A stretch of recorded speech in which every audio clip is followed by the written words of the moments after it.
In the Pine Tree State, dense forests stretch for miles without interruption, and the coastline is carved by centuries of storms and shipwrecks. While it is one of our most beautiful states, it can also be isolating, and isolation has a way of hiding things. In this episode of 12 Unsolved, we're traveling to Maine, a state where people disappear into the woods, bodies turn up where they shouldn't, and answers seem to dissolve into the fog. These are cases that stalled and the investigations went cold. 12 lives interrupted with no resolution for the families left behind.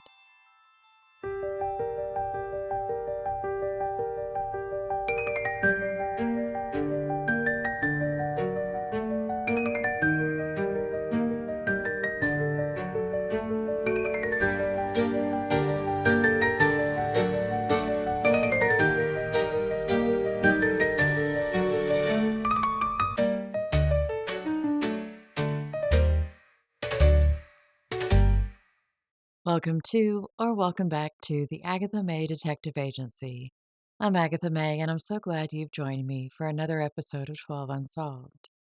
Normally, at the end of a segment about one of the cases in this series, I give the phone number for the law enforcement that's involved.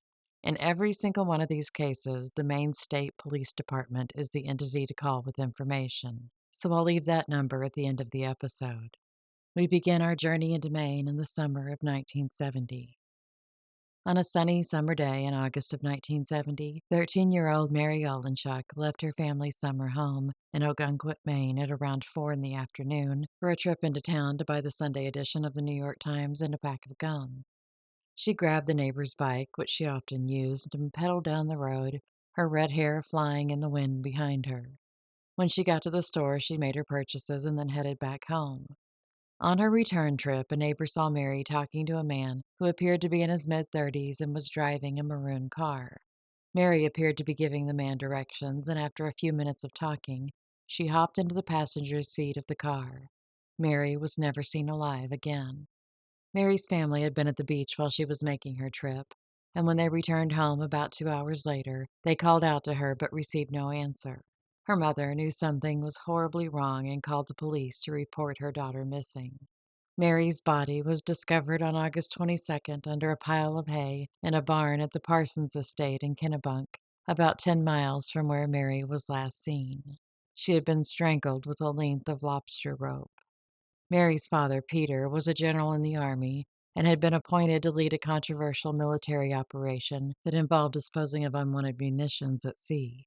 The day before Mary's disappearance, a local newspaper received a threat that families of those involved with the operation would be kidnapped. Some think that Mary's murder could be connected, but she's the only family member of anyone involved in the operation that was harmed. Those who don't believe it was connected to the Army are split, with some thinking it was a local who murdered Mary, and others insisting it had to be one of the thousands of tourists who visited every summer. Whoever it was has evaded arrest for 55 years. On August 26, 1974, 30-year-old Joyce Tannerillo went to have a very early morning coffee and chat with her ex-husband, Sonny.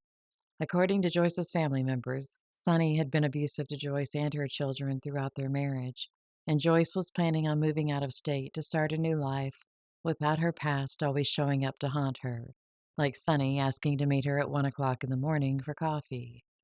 According to Sonny, after they got done talking, Joyce left and he followed her. He told authorities that Joyce picked up a hitchhiker and then ran 3 red lights, and he said he'd lost her at the lights. At 8:30 that morning, Joyce was found dead in her car that was parked at her residence in South Portland, Maine. She had been strangled. Now, if Sonny had actually seen Joyce pick up a hitchhiker and then run 3 red lights, why did he not go to her house to check to see if she made it home okay? Oh, I know why. It's because his story is a bunch of bull baloney. According to family members, Joyce had a pet canary at one time, and in a fit of rage, Sonny strangled the little bird in front of Joyce and told her that he would do the same to her. Is it just supposed to be a coincidence that Joyce was found strangled? Sonny is dead and buried, but if he is the one who killed Joyce, he was able to lead a full life without any consequences. Dorothy Dottie Milliken was a 27-year-old mother of 3, a Navy veteran, and was on her second marriage and was a dental assistant. Her second marriage was proving to be as unhappy as her first. Both of her husbands were alcoholics and became abusive when drinking. With her busy life, she would use the late night and early morning hours to tackle laundry at Beal's Laundromat in Lewiston, Maine. I imagine there in the almost empty laundromat, the swish of the washing machines and the rhythmic hum of the dryers gave Dottie rare moments of peace. November 5th, 1976 was one of those days that called for a late-night laundromat run. Dottie had waited until her husband Peter had gone to bed that night before heading out. She made it to the laundromat at around 11:45 and began the task of washing, drying, and folding her family's clothes. But something happened in the early morning hours that shattered Dottie's little sliver of peace. At around 4:45, a newspaper boy was making what should have been a routine delivery to the laundromat. But what he saw on the sidewalk turned into something non-routine and horrific. He noticed something on the sidewalk and at first thought it was just a pile of laundry someone had dropped. But when he got closer, he realized that the pile of laundry was actually Dottie's body, and her head was covered in blood. She had been bludgeoned to death. An investigation was immediately started, but even though the state police have said they have 5 persons of interest in the case, there hasn't been anyone named as a suspect. And I wonder if either of the 2 husbands are one of those 5. 78-year-old Lila Drew was born on the 4th of July and was indeed a little firecracker. She had retired from teaching school but stayed busy as a volunteer for several local organizations and was never one to miss any local social event in the small town of Sardis, Maine. One of those events was happening on the evening of March 18th, 1977, the annual Firemen's Ball, an affair that drew in almost all 300 residents of the town, and it was a party that Lila would have never missed. A few hours before the ball was to begin, Lila's son Maxwell went to check on his mother. He expected to find her getting ready for the event, but instead walked into a scene that forever changed his life. Lila was lying on the floor, dead from what authorities only described as inflicted trauma. They believed that she had been killed the night before. The townspeople couldn't imagine anyone wanting to harm Lila, much less murder her. Even though she enjoyed being involved in the community, she was as equally fond of minding her own business. Authorities allegedly had suspects that were interviewed, but none were ever named publicly, and after all this time, no one has ever been arrested. In the summer of 1977, 26-year-old Leslie Spellman and her younger sister Amy decided that a hiking trip in Vermont was in order. So the two spent a week backpacking and camping on the long trail near Bennington.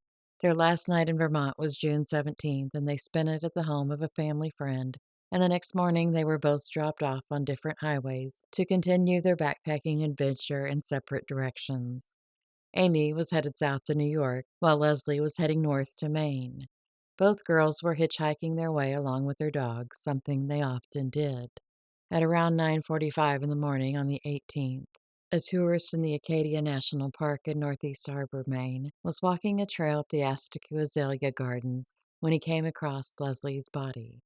Her cause of death was blunt trauma to the head, and her dog was later found unharmed about a mile from where her body was found. It took a week before Leslie was identified by her family. Police believe that Leslie was murdered by someone who picked her up while she was hitchhiking, but no one has ever been named as a suspect, and almost 5 decades later, her murder is nowhere closer to being solved. The morning of Saturday, October 3rd, 1987, was the last time that Alice Hawks ever spoke to her mother. During that phone call, she told her mother that she'd just returned from doing some laundry and was thinking about going to a local craft fair later that afternoon. Her live-in boyfriend, Steve, was going to golf with a friend. According to some of Alice's friends, Steve had called her that morning to bring him an extra set of car keys because he had locked his inside the car. Later that day, Steve's friend went to Alice and Steve's apartment to pick him up for their golf outing.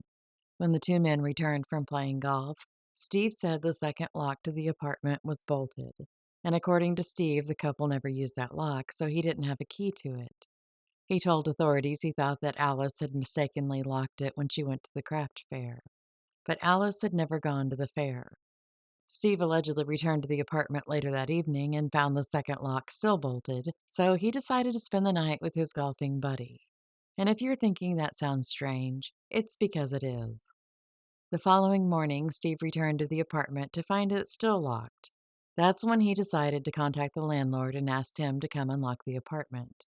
Now, if you think that's also strange because he didn't get the key from the landlord the first time he discovered he was locked out, it's because it's weird too. When the two men entered the apartment, they discovered Alice on the floor of the bathroom. She was dead and her throat had been cut. She was still wearing the clothes she'd had on 24 hours earlier when she had returned from doing laundry. There are many questions as to why Steve behaved as he did and why he wasn't more adamant sooner about getting into the apartment. I'm not saying that he's guilty, but his actions make him look like he might be. Investigators were tight-lipped at the beginning of the investigation, and although they questioned multiple people, including Steve Bouchard, no arrests have ever been made. July 1st, 1989 was a warm, early summer night in Winthrop, Maine. 32-year-old Pamela Webb had spent the evening up the road at her parents' house, entertaining her nieces and nephews, who were all having a sleepover at Grandma and Grandpa's. Pamela went home long enough to grab some things and make a phone call to her boyfriend, Josh. She was leaving to visit him in Mason, New Hampshire, and let him know she'd be there about 1 in the morning. But Pamela never arrived. Her boyfriend reported her missing the next morning at 10. Pamela's blue pickup truck was later found on the Maine Turnpike in Biddeford. The rear passenger tire was flat, and there was a spare tire leaning against the tailgate, but Pamela was nowhere to be found.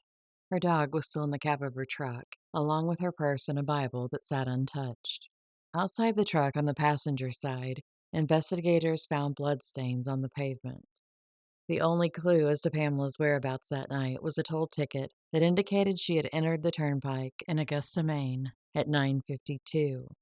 Over 75 people contacted the state police to report seeing Pamela's truck that night, but no one had any more information than that, just that they saw her truck on the side of the road.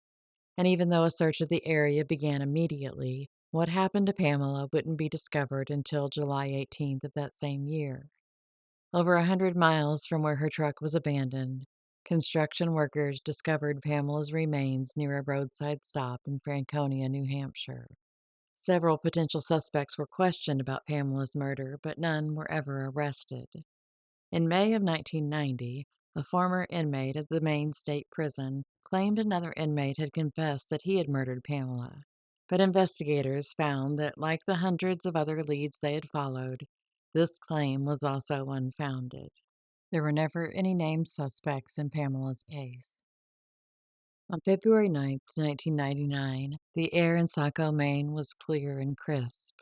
15-year-old Ashley Willett had been given permission to spend the night at a friend's house. But what Ashley's parents didn't know is that the friend's parents were not at home and the girls were planning on throwing a party. At around midnight, Ashley had gotten a ride to Stephen Sanborn's house, who was a former boyfriend and lived 6 miles away. His brother Daniel was also a classmate of Ashley's. However, it was Daniel who had asked his mother if Ashley could spend the night with them, not Stephen. According to the boy's mother, Muriel Sanborn, when Ashley showed up, she told the Sanborns that her parents had kicked her out of the house that night and she had nowhere to stay. So Muriel agreed to let her sleep on the sofa. Later that morning, a mother and son were driving home at around 4 a.m. when their headlights caught something in the frosty pre-dawn air. It was Ashley's body. At first, they thought she might have been hit by a car, but there was no blood and not any visible injuries to Ashley's body. And then there was the position of her body. She was face down, but perfectly lined up with the lines in the middle of the road. Her arms were down at her sides, her legs were straight, and her hair was combed. It was obvious that she had been placed there. An autopsy later revealed that Ashley had been strangled. When the police questioned the Sanborns, they were told that the last time they saw Ashley, she was asleep on the sofa, and when they woke up the next morning, she was gone. Police searched the Sanborns' house and found a trail of blood droplets, but Ashley had been strangled, so I don't know that the blood was hers. Daniel initially lied to police and said he had gone to school the next morning, but it was discovered that he had actually skipped school because he'd slept in and then spent the afternoon with friends. Ashley's parents later sued the Sanborn family for wrongful death, but it was later dismissed by a judge. The Sanborns have continually denied any wrongdoing. And I'm not any kind of an expert, but it seems to me as though the careful placement of Ashley on the road was done by someone who knew her. In the summer of 2012, Pat Lehan was on a motorcycle trip with friends, and the plan was to leave Colorado and make a trip to Newfoundland, Canada, before turning around to head back home. But when they reached Maine, Pat decided to make an impromptu trip to visit his sister, Marilyn. It had been years since he heard from her, but it wasn't unusual for her to go without contacting her family for years at a time. He drove to Clark Street in Eastport, Maine, which was the last place he knew she'd lived. When he got to the house, he knocked, but no one answered. He decided to stop at one of the neighbors' houses to see if they might know when Marilyn would return, and what they had to say completely shocked him. Marilyn hadn't lived in the house for years, in fact, almost a decade. Marilyn and her husband David had both gone, but the neighbors didn't have a clue where. The last time anyone in Marilyn's family had had any communication with her was in 2003. She had asked one of her brothers for a loan, and he'd sent a check made out to both her and David. It was endorsed by both of them, but that was the last known contact they'd had with Marilyn. The family reported her missing, and when David was located, he was living in California and said that when he decided to move, Marilyn had left for a Catholic retreat in Montana. Sure, David, that sounds super believable. There is a record of a foreclosure on their home in Maine that began in July of 2004, and the neighbors recalled that that was about the time that David had moved. There has been no evidence of Marilyn's existence since she signed that check in 2003. She hasn't called or written any of her family, and no one in Montana has ever claimed to have seen her. There was snow on the ground in Woodland, Maine on one fateful February day in 2008. As normal as it was for snow to be on the ground, it was just as normal for 56-year-old Daryl Smith, who owned Smith's Sawmill and Logging, to be working alone that day in the sawmill, which was adjacent to the house he shared with his wife Barbara. When Barbara returned home later that day, the house was dark and empty. She went to the sawmill to look for Daryl, and that's when she found his body. He had been shot and was dead. When investigators showed up, they searched the sawmill and the house, but the only noticeable theft was that of a portable safe in the house and Daryl's wallet. Barbara would later say that, quote, knowing my husband, if they were badgering him or whatever, he would have said, well, there's a safe in my house, because he knew darn well there really wasn't anything of value in it. So my gut feeling is he told them, because nothing else was disturbed in the house whatsoever, and it was in a spot that you wouldn't just see it coming in here, end quote. Now that confuses me, and it's possible I'm just easily confused, but it seems as though if someone was going to rob a house, they would have taken a lot more than just a safe and a wallet, especially if the safe didn't have much of value in it. And why not open the safe before leaving? Think it would have been much easier to take the contents than to lug a safe around. Even small safes can be pretty heavy. I'm just not sure that I'm convinced that robbery was the motive for Daryl's death, and I wonder if it was just staged. I think it's more likely that whoever killed Daryl knew him and knew that Barbara would be at work during the day. I also think it was more likely that the killer knew where the safe was, too. Police later located the safe and the murder weapon, but even with that evidence, no arrest had been made. Barbara died this past October without knowing who had taken her husband from her.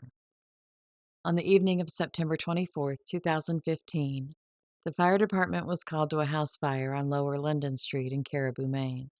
As firefighters were fighting the blaze, they made a grim discovery: the body of a man. It would take a week before he was identified as 58-year-old Kenneth Zernicki. An autopsy was performed, and the medical examiner discovered that Kenneth was dead before the fire started. Police ruled the manner of death as homicide, but never released the cause. One of Kenneth's neighbors said that her husband saw a vehicle leave Kenneth's house shortly before a huge ball of fire blew out the windows of the house. Police conducted interviews with friends and family and set up informational roadblocks in the area in the hopes of gathering clues, and they even sent evidence from the house to the crime lab. But over 10 years later, no arrests have ever been made. Stephanie Damon's parents weren't necessarily conventional parents. They bought property to homestead, and for a while the family was living out of a tent. After they got to know their neighbor, they would also stay in his trailer or his geodesic dome. Both the Damon family and their neighbor were live-off-the-land types of people. On September 23rd, 2024, 13-year-old Stephanie got into an argument with her sister, as sisters will do, and since she didn't have a room of her own to escape to, she went for a walk into the nearby woods. Her parents were out of town at the time, leaving Stephanie and some of her siblings home with a grandfather. When the Damon parents returned home, Stephanie was still not back. They thought she was just still walking in the woods. And she had run away before, but never stayed gone more than a day or two, and as she also knew the woods well, they weren't particularly concerned. But as the hours passed, they knew something was wrong and contacted the Maine State Police. In a few days, the FBI was also involved. And there have been all kinds of rumors about Stephanie's disappearance, that her parents sold her, that their neighbor fed her to the pigs, and that her parents killed her. But none of those claims have any proof. CPS has been out to check on the family, and it appears as though all of the other children are still with the parents. One of the FBI agents who's working on Stephanie's case said that her disappearance has been traumatic for the family and that the family are wanting answers. If you have any information about any of the cases we've covered in this episode, please contact the Maine State Police at 800-228-0857. Somewhere between the rocky coastline and the endless forest of Maine, the truth still exists. Someone knows what happened. Someone saw something, and someone stayed quiet. And until those secrets are brought into the light, these cases remain as unfinished stories waiting for justice. Thank you so much for being here. You are loved and so appreciated. I'll be back soon with more true crime. Until next time, stay safe and be happy.